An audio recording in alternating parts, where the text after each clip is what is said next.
I'm Veeta Venom, and I just jumped off the porch with Dirty Glove Bastard.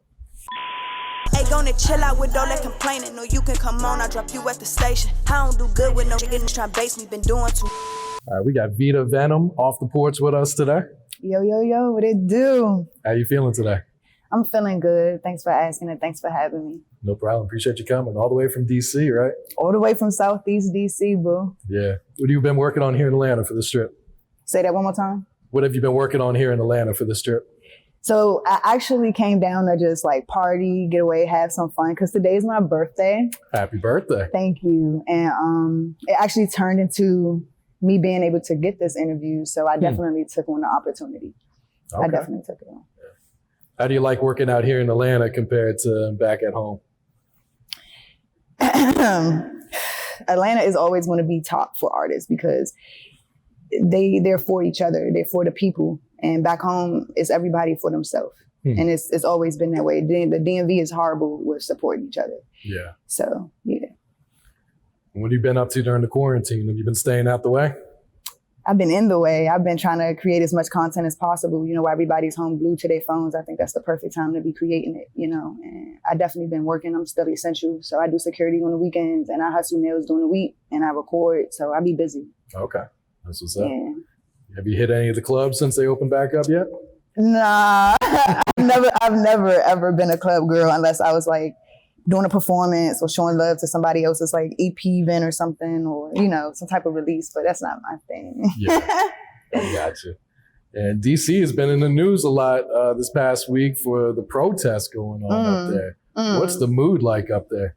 So I definitely seen a couple of the protesters by my job in Southwest DC, and it's not as bad as it is in other places. Like we're not looting for real. And the looters, I don't even consider it looting. They're just stealing. Like, and they're using what's going on as a reason to why they're doing it.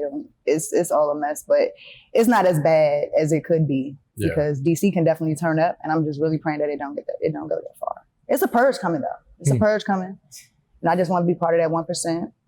You know, I recommend everybody get a gun. Get a license, get a gun, because it's coming. Yeah. Strap up and get ready. Get strapped up, prepared. Yeah. It's coming. Y'all watch the movies, y'all seen The Purge? Y'all seen it? All right, what was it like growing up in Glenarden?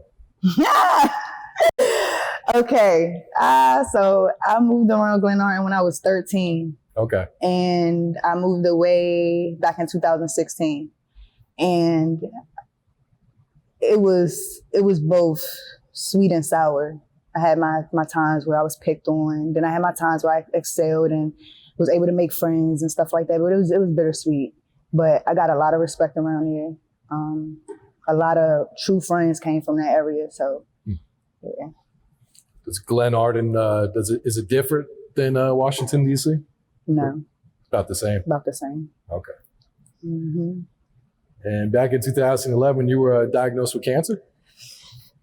Yep, I was diagnosed with cancer back in 2011, not too long after my 18th birthday. It wasn't my 19th birthday, my 19th birthday. I've been struggling with it. It's been on and off. I've been in remission like at least twice so far. And I'm actually hoping that I can go into it soon. I'm scheduled for a tumor removal surgery in August. So that's all I can speak on it at this point. But it's not like, at this point, it's stage 2, but like I feel good. I feel great. You know, I'm healthy. You know, I don't eat meat. I definitely take care of myself and I work out. I try to stay active and I'm always doing something, you know, so definitely. Yeah. When you were first diagnosed, how'd you keep your spirits up? My kid, you know, at the time it was just my daughter. So when you have to, you just got to be strong. And I'm a very spiritual person. So I always believe in, you know, chin up with a crown slip. So, I mean, it's a lot of stuff that's beyond my control. So I don't choose to stress over it. Yeah. Did you have to have any operations? Yes, I've underwent 4 surgeries and again, another one in August. And has this, having cancer, has that changed your perspective on life at all? Definitely.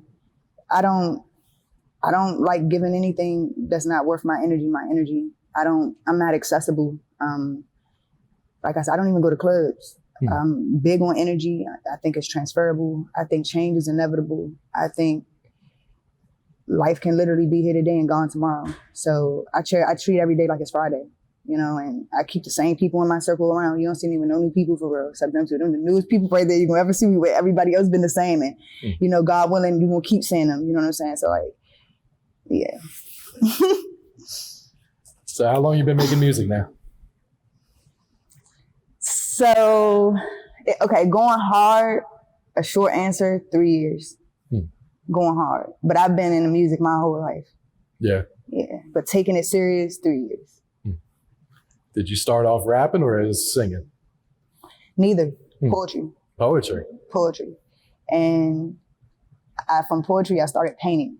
And I would, while I'm reciting my poems, paint while I'm reciting them. And then I started getting this little stuttering issue, and then I started having people come and paint with the poems. And from there, I started turning those poems into actual raps. And I sold a couple songs in my early days.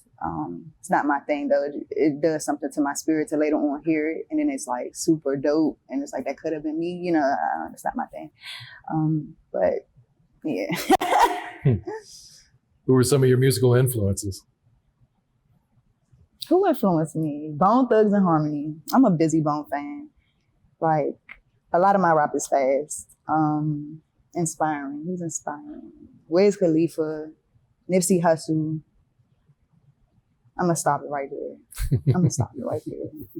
Yeah, they inspiring.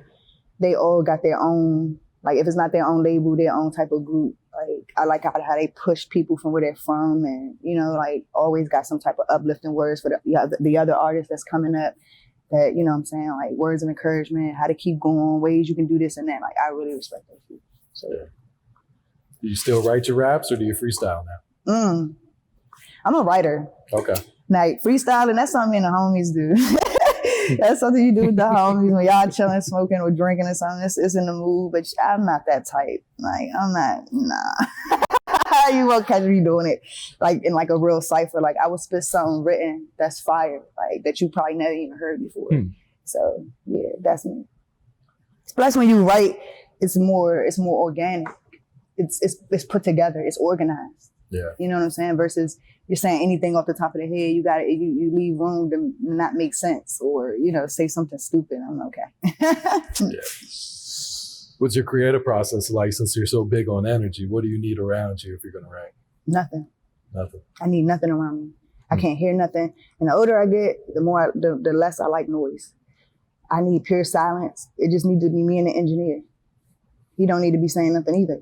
He just need to be ready for when I'm done. Do you need to hear the beat? I need to hear the beat, and then it has to replay over and over till the entire song is finished. Yes. How long does it normally take you to write a song? An hour. An hour? Okay. And that's hook, verse, bridge, second verse, hook. So how'd you get the name Veeta Venom?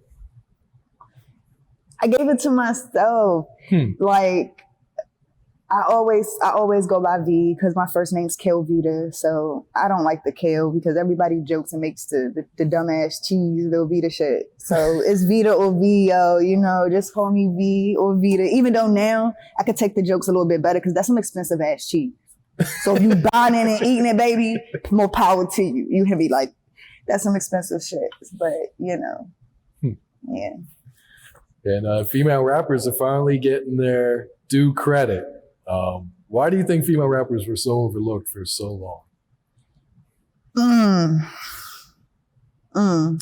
I don't know. I don't know why we were overlooked. There's so many of us out here, so many different type of female rappers, like literally different like markets. And it's a market for everybody. So I don't know why it took so long, but I'm definitely glad that the eyes are opening and the people are waking up, because there's definitely some talent out here, like all over. Yeah. Are female rappers, are they very supportive of each other? I guess it depends on the person. It depends on the person. I am.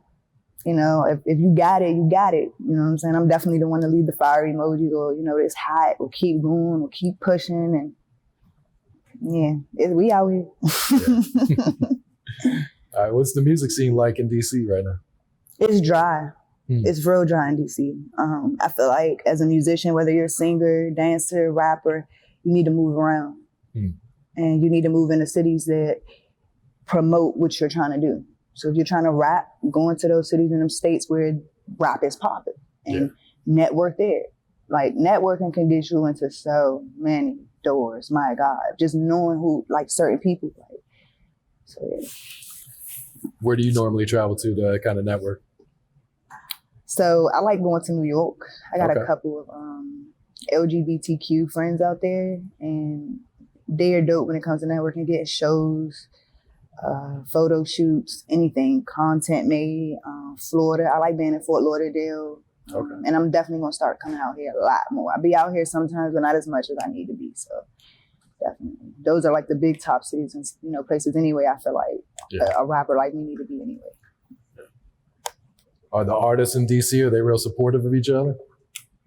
No. No, real quick. No, you're gonna make me like that blunt back. No, not at all.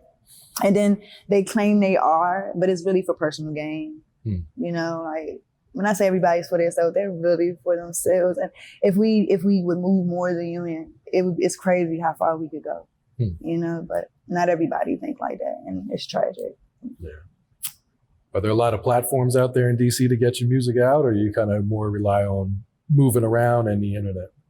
Yeah, me personally, I've been fortunate to where the places I have went, I build relations with certain people. So a lot of the stuff that I was able to get done for myself, it took a lot of footwork, a lot of convincing, sitting down, having meetings with people, trying to talk them into investing in me. Like, I'm knee deep in this shit. It takes a lot of work. A lot of work. Do you have any plans to move out of DC? Yeah. It's between here and North Carolina. And I say North Carolina because I'll be close to here and DC. But yeah, I am. I'm leaving permanently in about a year or two. Yeah. All right, let's talk about your new single, Message. Yes, let's get into it. What can you tell us about this song? So Message it was just one of those things where I felt like I needed to cater to the women. And today's rap, it's like the women are catering and messing with either the ratchet or just shit they can relate to in general. So I made it about, the hustle, but at the same time, I kept it a little, feminine and classy. And, ain't no nigga gonna play with me or ask, So yes, it's definitely a dope vibe. It's giving hip hop and rap for sure. Definitely go get the visuals out as well. Yeah. Who produced that song? My man Wiz Khalifa produced that record, and Hefe engineered it. Wiz Khalifa, aka Cal, man, get at him. He's dope. Yeah. He's dope. How'd you link up with him? Straps is from Maryland, but he's been in Cali for a minute now. So when we met, it was literally I found one of his beats on YouTube and just decided to click the info and email him, and we got acquainted. I networked. He's like broke now. Like, man, all my songs is by him. I got a whole album with just his beats. Yeah. How's the feedback been on that single? The feedback has definitely been crazy, positive. Couple haters, there's a little thing to this giant. But I feel like it can go further. So I'm just trying to focus on, constant marketing and promotion for it. It's definitely a hit though. Yeah. Are you currently working on a new project right now? I am. I'm working on two. Two? Okay. It's okay. We're gonna surprise them with it. We're gonna save that one. We're gonna save it. It's given though. I don't even want to say who it's given.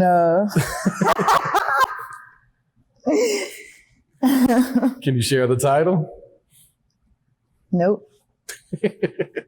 Nope. I'm gonna just pop up, and it's gonna do numbers. I got a plan for this one. Do you have your next single picked out right now? I do. It's not giving us anything, are you? No. I don't want to get the people what they want. I want them to come and look.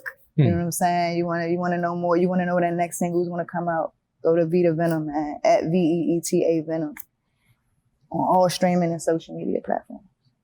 That's where you can find that next single. Yeah. All right, Veeta, how many kids do you have? I have 2 kids. 2 kids. Yes. I have 2. I have a 10-year-old. My daughter will be 10 in November, and my son just turned 2 in April. What has being a mother taught you about life? That time is precious. It's like I said, I'm always busy, so like I miss them right now. You just made it worse, you know. I'll get in moods where I'll just open my phone and start showing my friends their videos. But in my hearts, they're the biggest reason why I continue to push for anything. The stuff they want, you know, what they need to keep a smile on their face or just to make sure they good when I got stuff to do, you know, I gotta grind hard. So they my little broke best friends. Mm-hmm. All right, Veeta, what else you working on? What else you got coming up? So I am working on a mini vlog. I'm thinking of putting together a YouTube like vlog series where I'm just sitting and, you know, I got different guests coming through, but it's like a weed show. Oh, yeah? Yeah. You know, we're smoking, have a conversation. I'll have people come on, you know, promote their music, promote their brands, whatever they got going on, and use my platform to push it. And at the same time, market my music. So I'm cross marketing with it. So that's in the works. It's going to be What's Tea with V. So be on the lookout for it. That's dope right there. Thank you. Look, catchy, ain't it? Look. I thought of it first. How long have you had that idea in your head? I just actually came up with it like 2 months ago. Okay. And I just been writing it. So. Yeah. That's dope. Mm-hmm. All right, Veeta, any last words or shout outs before we get you out of here? Shout out to Lala Shepherd, man, for the love. And go to her page, y'all. Just go to her page. I will see for yourself. She's dope. Shout out to Ty Meekia. And shout out to me. Hey, gonna chill out with all that complaining. No, you can come on, I'll drop you at the station. I don't do good with no niggas tryna base me. Been doing too much and too much it's been lately. I'm feeling good, baby.